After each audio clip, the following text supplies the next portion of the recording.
Yan po, ito yung patatlo nating ititrim. Sunod-sunod po yan hanggang sa mas malaking tugas. Umpisa natin mag-trim. Isang dahon lang din po doon sa putulan natin dati.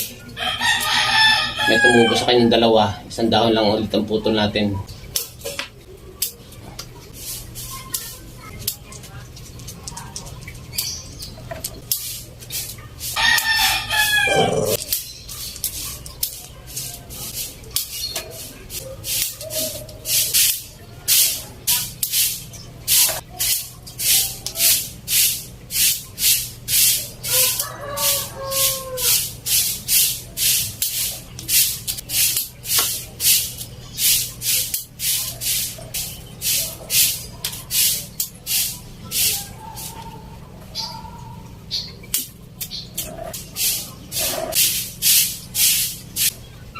Yan po, okay na po.